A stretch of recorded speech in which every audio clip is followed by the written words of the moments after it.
Ritorika ilimi жетекчиси Батыркулова Батма. Саламатсыңарбы, урматтуу окуучулар? Бүгүнкү күндөгүдөй сабакка көңүлүбүздү бөлөбүз. Бүгүнкү сабактын темасы морфология боюнча жалпы түшүнүк. Сабактын максаты сөз түркүмдөрү, сөздөрдүн өзгөрүшү, жасалуу жолдору боюнча маалымат алышат. Сөздөрдүн лексикалык жана грамматикалык мааниси боюнча талдоо жүргүзүү жөндөмдүүлүктөрүн арттырат. Биз мурунку сабакта өткөнбүз балдар. Грамматика негизинен экиге бөлүнөт. Бүгүн ошо биринчи бөлүгү морфология боюнча түшүнүк аласыңар. Морфологияда биз сөз түркүмдөрү, сөз тутуму, морфема, мүчө, сөздөрдүн өзгөрүшү жана жасалыш жолдору жөнүндөгү илим. Сөз тилдин эң негизги материалдык бирдиги. Морфема сөздүн андан ары тутумдарга бөлүнбөй турган эң кичине морфологиялык бирдиги. Уңгу сөздүн маани берүүчү мүчөлөргө ажырабаган бөлүгү, түпкү бөлүк. Ушулар мүчө өз алдынча лексикалык мааниге ээ болбогон сөз өзгөртүүчү жана сөз жасоочу морфема. Сөздүн курамы болуп жана мүчөлөр эсептелинет. Сөздүн курамы болуп уңгу, негиз мүчөлөр эсептелинет. Мына силер дайыма сабакта өтүп жүрөбүз. Мүчөлөр эки бөлүнөт. Сөз жасоо жана сөз өзгөртүүчүлүк касиетке ээ болуп жүрөт. Мисалы, биринчи басты деген сөз өзгөртүү. Сөз өзгөрдү, сөз өзгөртүүчү мүчөгө кирет. Бас дегенге ма мүчөсүн улаганда басма болду дагы сөз жасалды. Атооштон атоош жасоочу мүчө болду. Сөз жасоонун эки жолу бар. Биринчи морфологиялык жол. Малчы мүчөлөр аркылуу жасалгандыктан бул жол морфологиялык жол деп аталат. Ал эми экинчиси синтаксистик жол. Синтаксистик жол. Мында синтаксистик жолго татаал сөздөр кирет. Мен силерге айтканмын. Татаал сөздөр өзара төрткө бөлүнөт.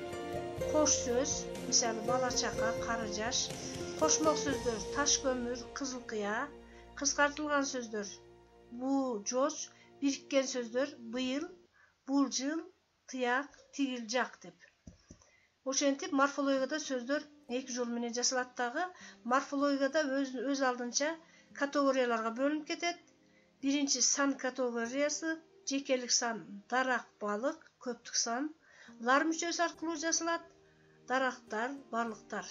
Жак категориясы үчкө бөлүнөт. Биринчи жак сүйлөөчү жак, мен, биз. Экинчи жак угуучу жак, сен, сиз, силер. Үчүнчү жак сүйлөшүүгө катышпаган жак, ал, алар. Андан кийинки категория таандык категориясы. Таандык категориясы өз алдынча дагы эки бөлүнөт. Жактан биринчи, экинчи, үчүнчү жакка тиешелүү мүчөлөр: ым, ыбыз, ыңар, сы. Экинчи жалпы таандык мүчө, ныкы мүчөсү, сеники, меники, аныкы жана башка. Андан сырткары бул категорияда 6 жөндөмө бар. Жөндөмөлөр боюнча силер таанышсыңар, аны кайталоонун кереги жок. Эми эң негизги биз көңүл бөлө турган сөз түркүмдөрү. Сөз түркүмдөрү грамматикалык категориялардын ичинде орчунду орунду айрыкча ушул сөз түркүмдөрү ээлейт. Алар силерге белгилүү өзара үчкө бөлүнөт. Биринчи маани берүүчү сөз түркүмдөр: зататооч, сынатооч, санатооч, ататооч, этиш, тактооч. Экинчи кызматчы сөздөр: байламта, жандооч, бөлүкчө, модалдык сөздөр. Үчүнчүсү өзгөчө сөз түркүмдөр: сырдык сөздөр, туранды сөздөр. Эң чоң сөз түркүмү булардын ичинен зататооч сөз түркүмү. Зататооч сөз түркүмү сан, жак, таандык жөндөмө категориялар менен өзгөрүлөт. Булардын бардыгы да силерге тааныш. Зататооч табияты боюнча конкреттүү жана абстрактуу болуп бөлүнөт. Конкреттүүгө үй, дарыя, жол, чагылган, чач, түнүр. Абстрактуу деген бул көзгө көрүнбөйт. Кыял, ой, баатырдык, күжүрмөндүүлүк. Сөз курамына карай жөнөкөй, татаал болуп бөлүнөт. Түзүлүшүнө карай тубаса, туунду. Мисалдары өз алдынча жазылган ар биринде. Андан кийинки экинчи чоң сөз түркүмү сынатооч. Сынатоочтагы маанисине карай сапаттык жана катыштык сынатооч болот. Сапаттык сынатоочко мисалы үчүн кызыл китеп, ала Katıştık sınatoş, güldü köynök, susuz yer, jana başkalar. Sınatoştundagı özara 4 darajası var.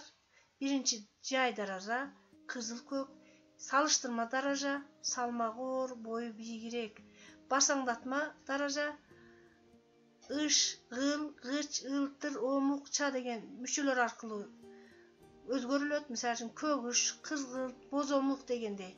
Küçötme darajada öttö biyik, abdan sonun, eң çoң деген сөздөр ушул küçötme daraja болот.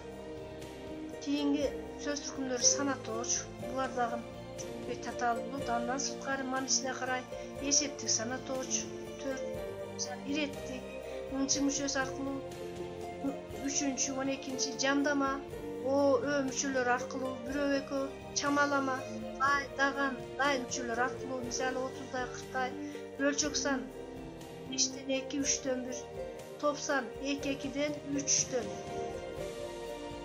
Ататоч дагы маанисине карай 6-га бөлүнүп кетет. Жактама ататоч, мен сени ал, шилтеме бул ушул ошол, сурама ким эмне, аныктама ар ким өз бүт, белгисиз кайсыбыр бир нерсе кандайдыр бир, таңгыч эч ким, эч качан, эч нерсе жана башка деп өз алдынча бөлүнүп кетет. Тактооштор дагы маанисине карай 4кө бөлүнөт. Мисалы мезгил тактооч, күндүз, кеч, эрте, орун тактооштор өйдө төмөн, жогору ылдый, сын сыпат тактооштор орусча, адамча, немисче деген сөздөр, сан өлчөм тактооштор аз-маз, ошончолук, мол дегендер сан өлчөм тактоошко кирет. Андан кийинги сөз түркүмдөр этиш сөз түркүмү дагы чоң сөз түркүмү. Өз алдынча мында дагы төмөнгүдөй категориялар бар. Мамиле, 5 мамилеси бар, 5 ыңгай, чак категориясы, 3 чак бар, өткөн чак, учур чак, келер чак. Силерге дагы тааныш этишимиз үчүн формалары, булар ушу этиш менен байланышып, алын маанисин тактап толуктайт. Атооштуктар, ган, ар, бас, оочу, учу деген мүчөлөрү бар. Чакчылдар а, э, ый, ып, ганы кырча, канча, майынча, кыймыл атооштор, мисалы о, у, маймак, ат этишинин мүчөл формалары. Андан кийинки өзгөчө сөз түркүмдөрүнө кирген түркүм туранды сөздөр, табыш туранды сөздөр, мисалы таш турс, элес туранды сөздөр, жарк журк. Андан кийинки сырдык сөздөр дагы ички сезимди билдирет. Кубанат, өкүнөт, таң калат, кайгырат. Андан кийин айбанаттарга карата аталат. Өш, чу, ча деген сөздөр. Андан кийинки сөз түркүмдөрү кызматчы сөздөр. Бул кызматчы сөздөргө сөз менен сөздү, сүйлөм менен сүйлөмдү байланыштырат. Жандооштор, байламталар, бөлүкчөлөр, модалдык сөздөр. Кызматчы сөздөрдүн башка сөз түркүмдөрүнүн айырмасы лексикалык мааниси басаңдап, өзүнчө турганда сүйлөм мүчөсүнүн милдетин аткарат, колдоно албайт. Мисалы жана, менен, да. Жанагында айткандай сөз менен сөздү, сүйлөм менен сүйлөмдү байланыштырат. Үйгө тапшырма, ушу жогоруда өтүлгөндөрдү кайталайсыңар, морфология боюнча жалпы. Экинчи, ар бир сөз түркүмдөрү боюнча өз алдыңарча мисалдарды иштегиле.